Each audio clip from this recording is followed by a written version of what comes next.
Pass the work quickly. Down to 6 seconds. Carr going down again.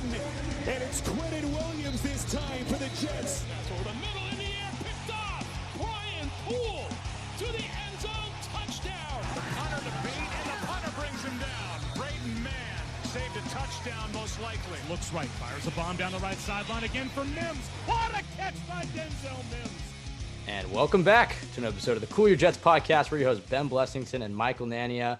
Another installment of a head coaching candidate deep dive. Today, we're looking at Pat Fitzgerald, the head coach for the Northwestern football team. Michael, before we get into it, we have a special guest on the line with us to talk about Fitzgerald. What are your initial thoughts about the Jets bringing on Pat Fitzgerald as a head coach? Yeah, I think he's definitely one of the best college candidates that has been mentioned as one of the names that the Jets are potentially looking at, because obviously college names have been at the top of the list in terms of who the Jets could be looking for. You've had Matt Campbell, Fitzgerald is up there, Dan Mullen from Florida. So he's definitely up there as one of the most intriguing names if you're looking for a guy with head coach experience from college. So I'm definitely looking forward to see what Sam has to say about him.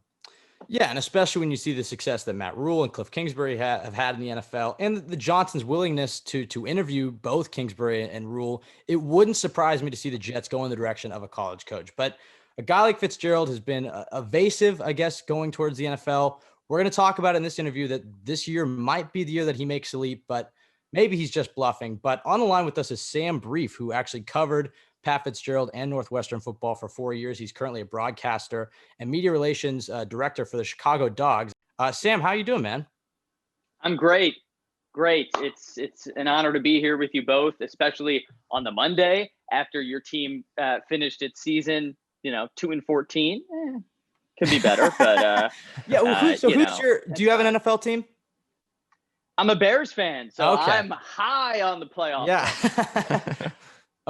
Because we're kind of in similar situations, I guess, because the Bears are dealing with Mitch Trubisky, and he's actually had a solid second half of the season, and the Jets are kind of in limbo right now with Sam Darnold. But we're bad enough where it seems like we might be able to move on from Darnold. It seems like the Bears, though, especially if Mitch can win a playoff game, he might be sticking in Chicago. But Sam, the reason you're on the podcast is to talk about Pat Fitzgerald for Northwestern. Maybe explain to our listeners your qualifications to talk about Northwestern's football team and Pat Fitzgerald. Absolutely. Well, I spent 4 years at Northwestern as a student there and covered both the team and Fitz intimately for the student radio station and for Inside NU, which is the SB Nation site for Northwestern. So one of the great things about covering Northwestern as a broadcaster with the radio station is we actually traveled with the team for their road trips. So all of the Big Awesome. Ten road trips, the bowl games to Music City Bowl and the Holiday Bowl, we'd be on the team plane with the team. And when I was covering the games, I would do a one-on-one with Fitz before the game, which is something that most student radio stations didn't get. So I was lucky to do that, but it also gave me a chance to hang out with Fitz a little bit and get to know get a little bit of a relationship with him. So definitely feel comfortable chatting about him. Yeah, I mean, I have to be honest. I go to Syracuse, and I know Northwestern and Syracuse aren't direct rivals, but I know the broadcasting programs are kind of rivals in a sense. But that sounds pretty awesome that you got one-on-ones with Fitzgerald. Before we get into the rest of the interview, do you have any personal stories about those one-on-ones as you got to know him as a guy? I mean, what type of man outside of football is he, and any interesting stories about your time spent with him? Yeah, well, I think one of the really striking things about Fitz is his personal touch. You talk about what a typical college coach is like versus a typical NFL coach, and Fitz is the model example of someone who's all about family.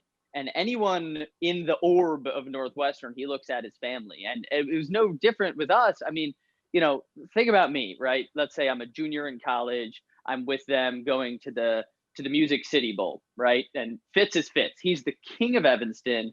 He's the king of Northwestern. He's one of the best players in program history, probably the best. And now he's, the coach that has kept them relevant for so long. And I'm just a lowly, student radio broadcaster. But he still took the time to get to know me, to ask me, like, I remember I was first impressed that he remembered my name after my first interview. Like, I went with him for the second one. He's like, oh, hey, Sam, how's it going? How's it going, buddy?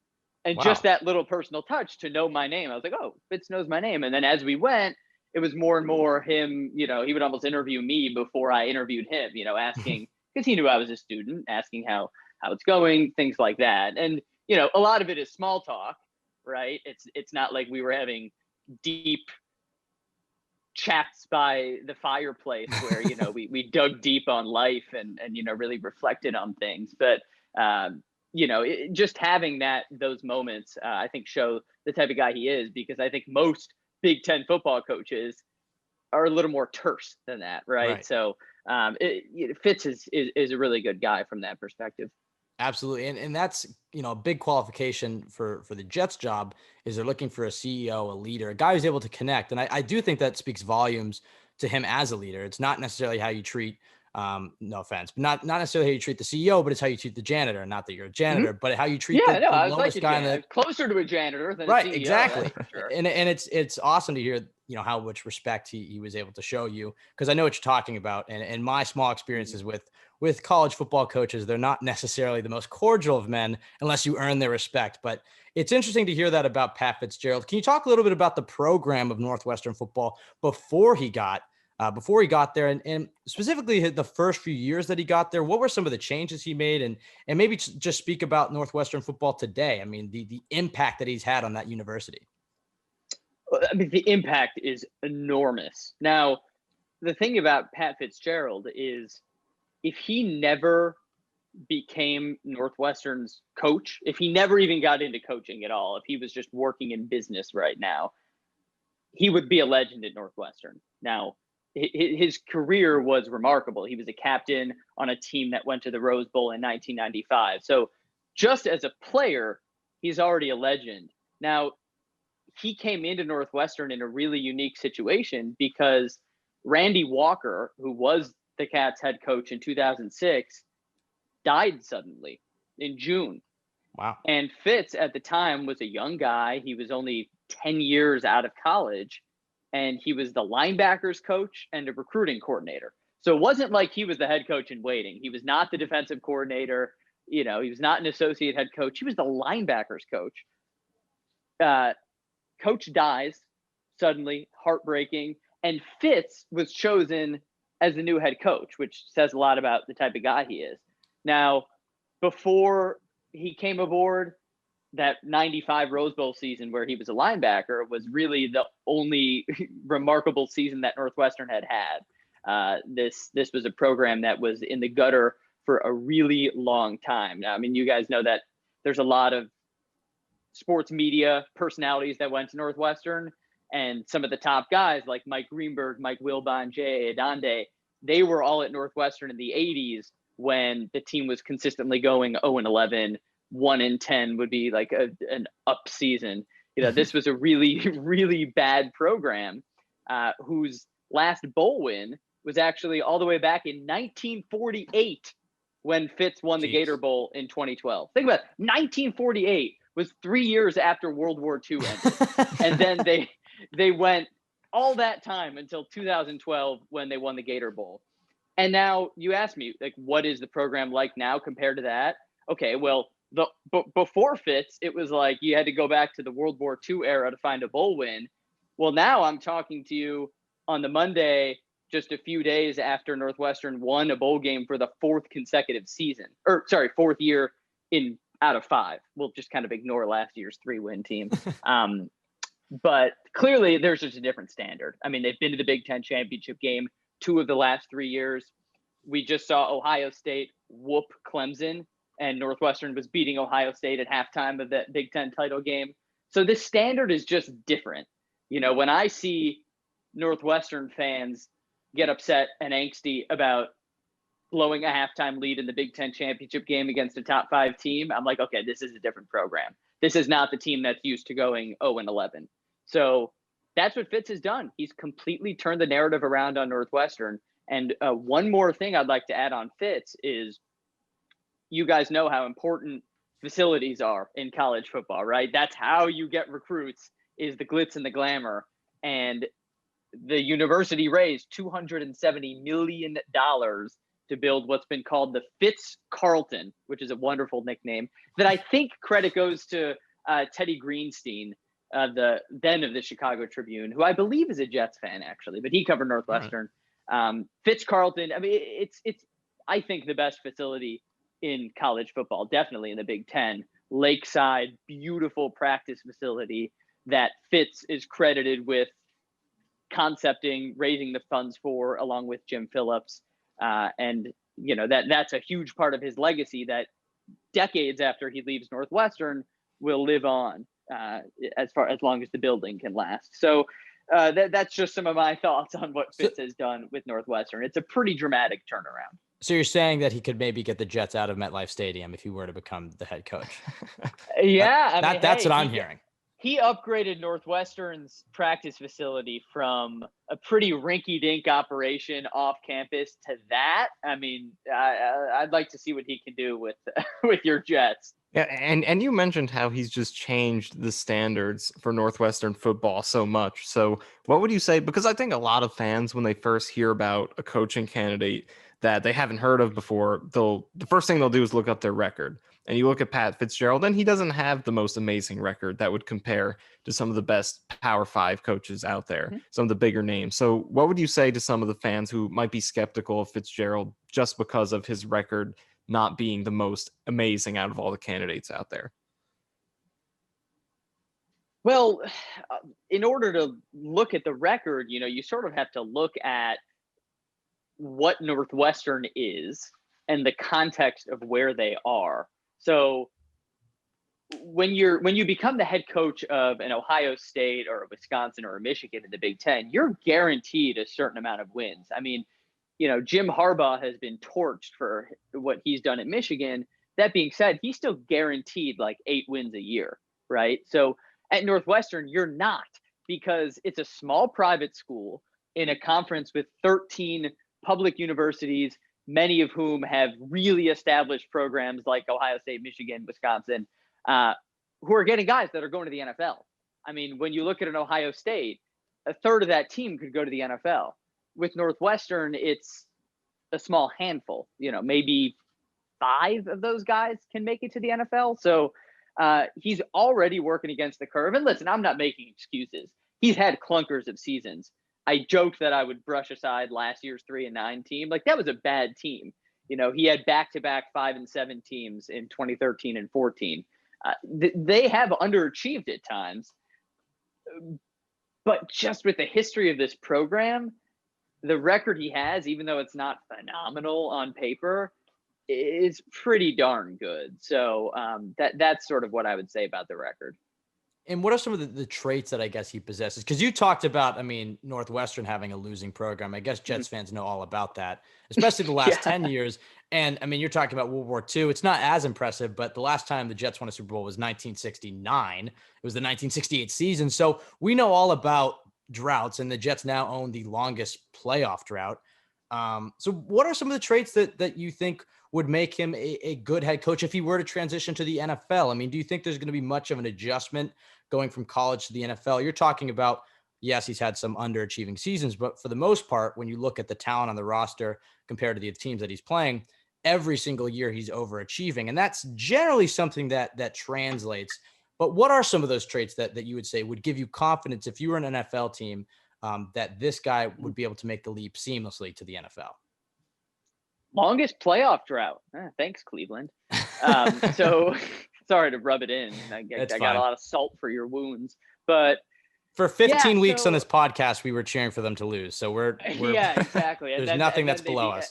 And then suddenly in December, they became good.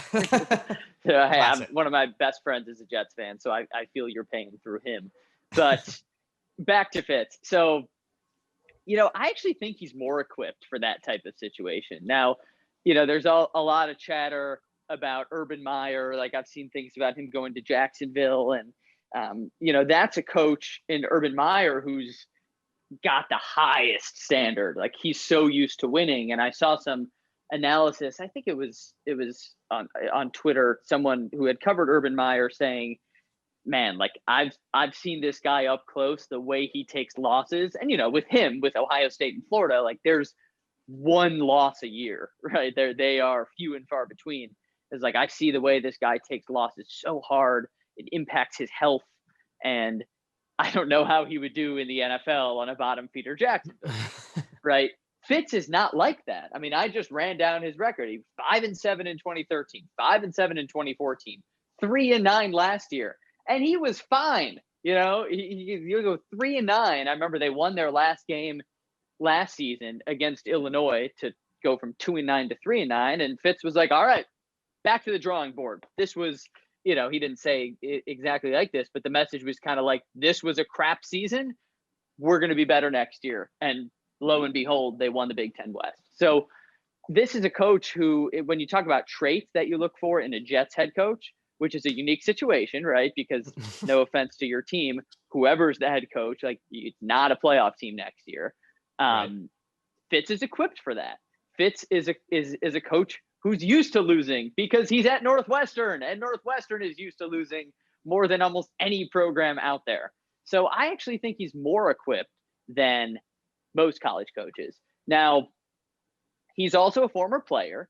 I mean, I talk about seeing him intimate and up close. Part of traveling with the team is you get off the bus and there's the strength and conditioning coaches right there blasting music, pumping the team up. They go into the locker room, the lights are off, they show a hype video, and then Fitz is standing tall, like he still is built like a linebacker, and he's just pumping them up like you wouldn't believe. I mean, it's almost scary.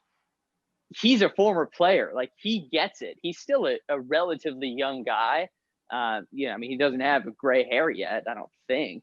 So he can relate to players, and he's a man. I mean, he's a grown man, so he can relate to the grown men that play in the NFL, not just the 18 to 22-year-olds that play on Northwestern.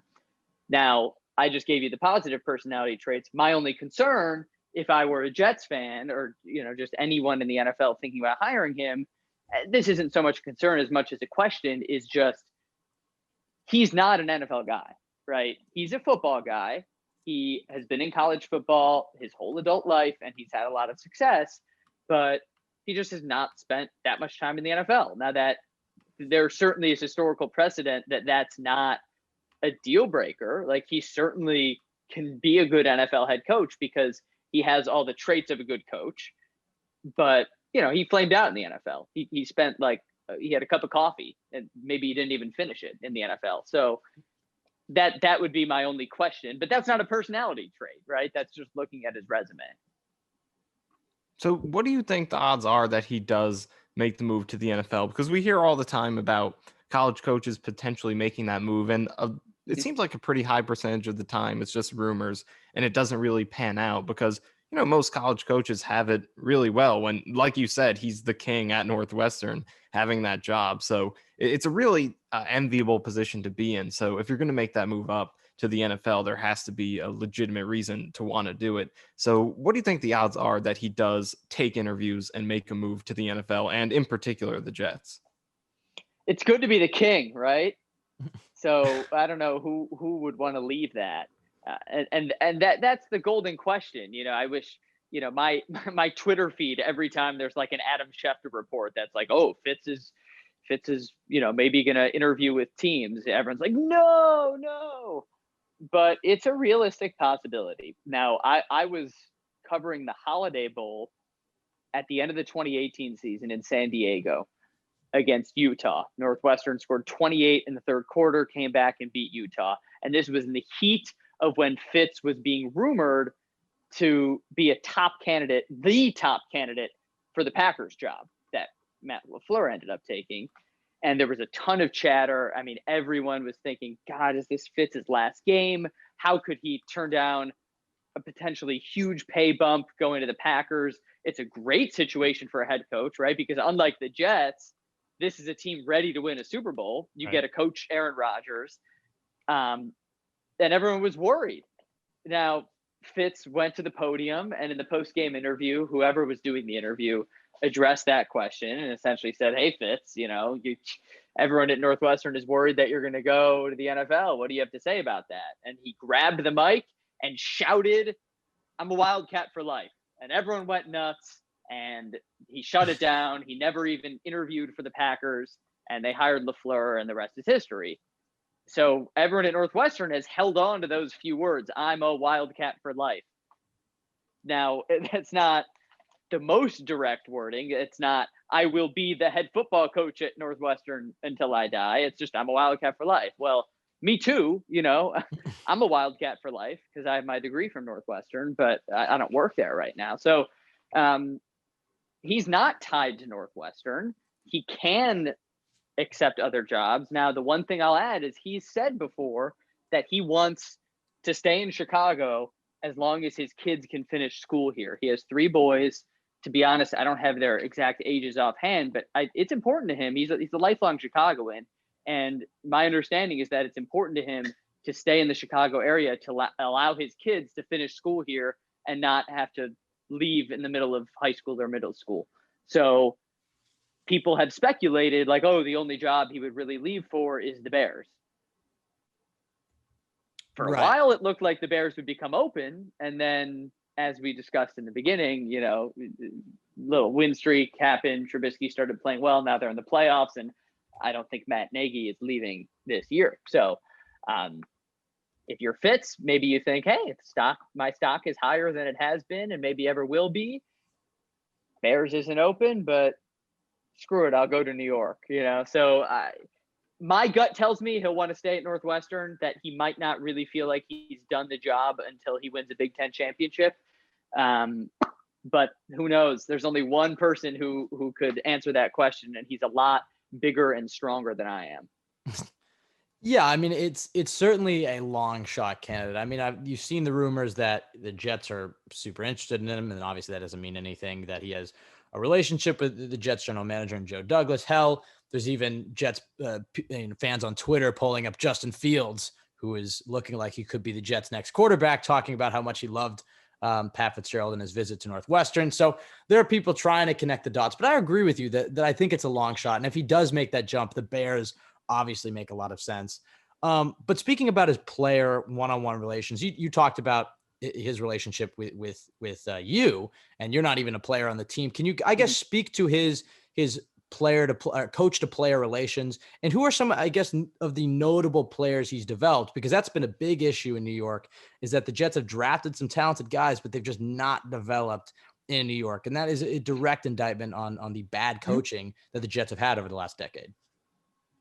Yeah, I mean, his player relations, that's his number one strength. I mean, he looks at all these guys as sons of his, and he takes them in. He's got that typical high school, college football coach flair where, he takes these players in like as his own, and that's that style when, it works for a 21-year-old college junior. It doesn't translate as well when you've got, a 32-year-old defensive lineman. I mean, that's not a knock on Fitz. It's just like, that's his style. He's amazing at developing players, especially on the defensive end. Anthony Walker is one of the best young linebackers in the league. He's been killing it with the Colts. He's someone who Fitz developed, and he's had a few other defensive guys who are in the NFL right now. Dean Lowry, I was just watching him yesterday chase around Mitch Trubisky at Soldier Field. He's a starting defensive end for Green Bay. Tyler Lancaster on Green Bay. Sherrick McManus, who is a longtime Bear.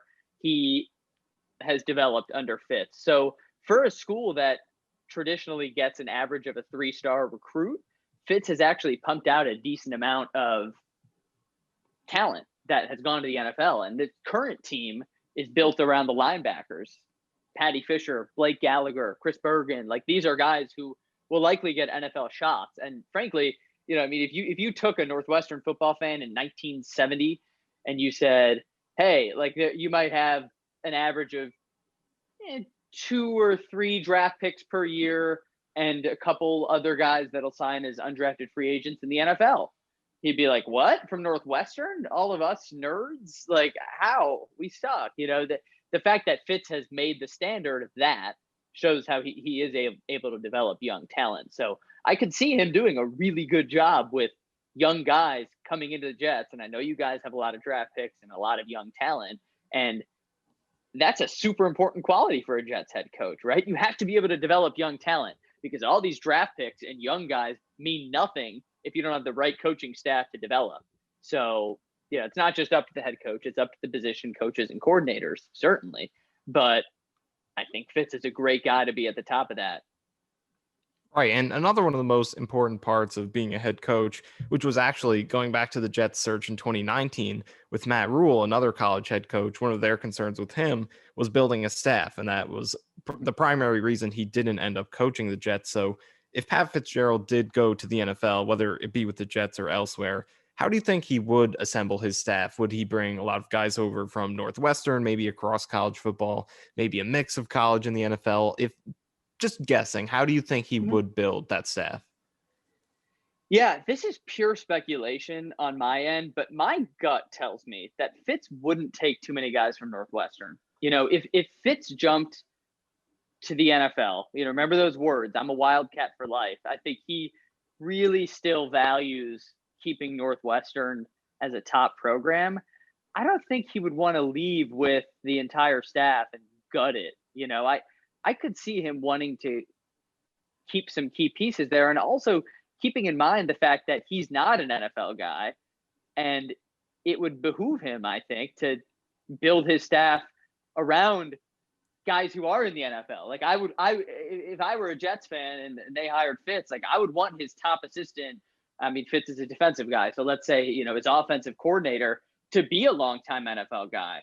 I don't want him to take Mike Bajakian from Northwestern, who was Boston College's offensive coordinator, now at Northwestern. Like, that's not the guy you want. You want a longtime NFL offensive coordinator, or even, a longtime quarterbacks coach in the NFL who Fitz has some connection to. So I would think that, given that he's a college guy, his staff would be very little Northwestern influence and a lot of NFL experience. At least that's what I would do if I were Fitz.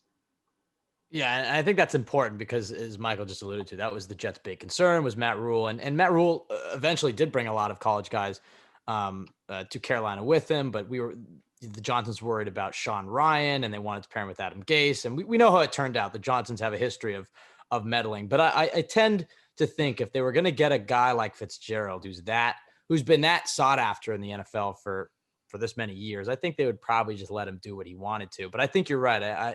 I tend to agree with you, without having much knowledge about Northwestern's program, that he probably doesn't want to ravage the coaching staff. Yeah. He probably wants to have a successor in place. And, he's probably been thinking about the move to the NFL for at least the last decade, but whether or not he's going to do it or when the opportunity arises, but it's probably been in the back of his mind about, well, if I were to go to the NFL, who would be my replacement? And I agree with you. I could see him taking a few coaches, but I think it would be smart on his end to get a long-time NFL guy at offensive coordinator, maybe even a former head coach like Anthony Lynn or Ken Whisenant. Those are just random names, but that's definitely a very interesting part whenever a college guy goes to the NFL.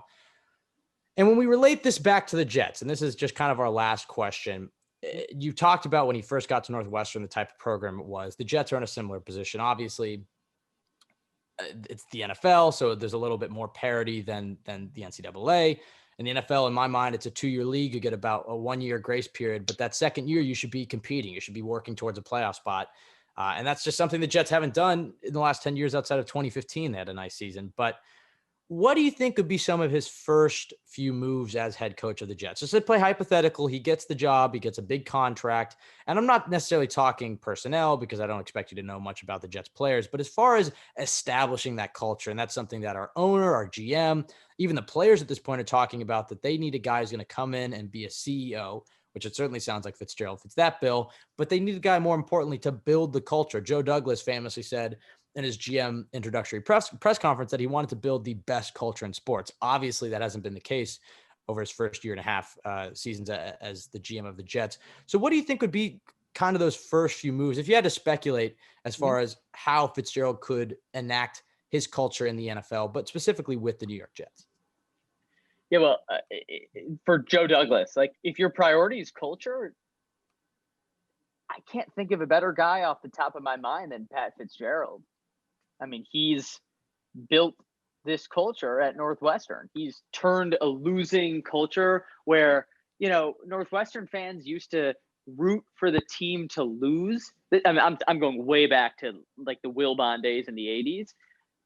They would root for them to lose so that because they were, something like they were going to set the record for most losses in a row. And they wanted to like witness that history. Like that was the culture. It was pathetic. And now Sounds the culture familiar. is what it is. Yeah. So you want a guy who can build a culture. Like Pat Fitzgerald is your guy. I don't care if it's Pee Wee football or the NFL. Like that's your guy for that. So I would expect him to come in and be very strong about that. He has, I mean, I'm not going to comment on the nitty gritty of the personnel because I'm not a Jets expert, but just in terms of like the culture, Pat, there's a great story in the Daily Northwestern from last week about how Pat Fitzgerald, or it might be Inside NU actually, but Pat Fitzgerald has mastered the art of the press conference. He's so good at press conferences. Like he's funny, he's tough. I mean, he was hilarious even last year. Like when the team sucked, quarterbacks were horrible. Like he would call out the quarterback room. Like he's really direct and builds a culture of accountability. And I think that's what's important. If you're going to go 2-14, there's got to be some accountability. And if young players who are being paid a lot of money and are supposed to be developing at hyperspeed aren't developing, like he's going to take matters into his own hands. And he knows the NFL is not like college where you can play the long game. Like if they don't develop, he'll be out the door. Pat Fitzgerald could go from this intriguing prospect to someone who everyone in New York is bashing after 2 losing seasons, just like that. So he knows the pressure would be on. And I really think he'd make that a priority to develop that young talent. I look especially at the defensive end because that's his expertise. He's a linebacker. He's a defensive guy. Northwestern has always been a really stout defensive team, and I think he would look to build the Jets in a similar way. Now, the question is for the Jets, like, who's your quarterback going to be, right? Is it going to be Darnold, or are you going to draft a quarterback? I don't know. You guys are more experts on that, but at the end of the day, like the quarterback question and the coach question go hand in hand. Right. Yeah, I mean, I guess at this point, Michael and I are both hoping that they do draft a quarterback, but that's a podcast for a different day, Sam. Fields? I think Michael's leaning towards Wilson. I'm leaning towards Fields. So we're kind of split, but we still have a national championship game to watch and plenty other podcasts and film, to break down and watch. Well, but I will say one more Fitz thing, just speaking to your Jets audience that I'm sure is thinking about this, who do we draft? Fitz, this is just a tiny footnote, but Fitz has game planned for Fields, right? He knows Fields more intimately. And I think he knows Fields' weaknesses pretty well too, because Fields' worst game of the season was against Northwestern. He lit up Clemson, but the week before really looked like a shell of himself against Northwestern. So I don't know. I mean, Fitz might have a little something on Fields that he could kind of tap into and be like, listen, man, like this is how we shut you down in the Big Ten championship game. Don't do this and you'll be a stud. So maybe that's a little bonus point for Fields if they hire Fitz. It's the best time, and maybe you can relate to this a little bit as a Bears fan, but maybe not to the degree as a Jets fan. This is the best time to be a Jets fan. We always love the offseason, the hypotheticals, the dreams of potentially being a playoff team.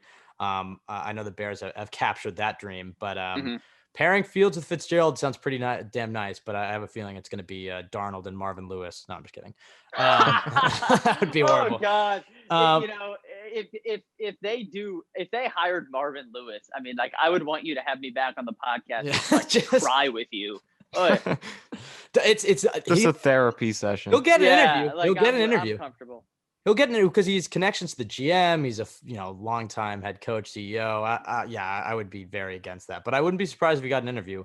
Sam, this has been an absolute pleasure. You were terrific in breaking down Pat Fitzgerald. If he is the hire, I know you may be a little sad for your alma mater, but we'd love to have you back on and talk more about him, specifically about his new job. But I tend to agree with you. I think it's pretty unlikely that the Jets could pull this off. I think he's probably going to stick at Northwestern for a few more years, see if he can capture a national championship. And then maybe when his kids have moved on to college, maybe make that move to the Bears or a more attractive spot, because let's face it, the Jets certainly have their positives, but they're not a perfect destination. And it kind of seems like Fitzgerald is waiting for that perfect opportunity. Sam, just give our listeners your information, where they can find you, where they can follow you. I'm sure we have some Northwestern fans that follow us. So yeah, just your time to plug your stuff. Yeah, absolutely. And I'll say, if if the Jets hire Fitz as a Northwestern grad, I'll be heartbroken along with the rest of the Northwestern mafia out there. But I will take a little solace in the fact that it means I get to come back and chat with you guys. So Awesome. that'll be the little bonus on top of some sadness. But yeah, you can follow me. I'm on Twitter at Sam Brief as in briefcase, I before E. Check out my work at sambrief.com. Chicago State University, Chicago Dogs baseball team making some noise out here in the Windy City. So check me out, and we'll see if Fitz decides to go Northeast. All right, there you have it. Pat Fitzgerald, ladies and gentlemen. Thank you so much, Sam. Really appreciate you taking time out of your day. You guys can follow us at CYJ Pod on Twitter. You can follow myself at Ben W. Blessington. You can follow Michael at Michael_Dania. You can find our podcast wherever you listen to podcasts, iTunes, Spotify. Make sure you check out JetsXFactor.com, the best place to go for Jets content. Obviously, a huge offseason here for the New York Jets. So just make sure you check that out. We'll continue with these head coaching deep dives. We have 2 every day for this entire week, and we're probably going to keep adding on to it the more names that come out that the Jets are interviewing. So Pat Fitzgerald will be a hell of a hire for the Jets if they can pry him away. We'll see if Joe Douglas can make some magic happen. Quickly, down to 6 seconds. Carr going down again. And it's Quentin Williams this time for the Jets. For the middle in the air, picked off. Brian Poole to the end zone, touchdown. Under the beat, and the punter brings him down. Braden Mann saved a touchdown, most likely. Looks right, fires a bomb down the right sideline again for Mims. What a catch by Denzel Mims.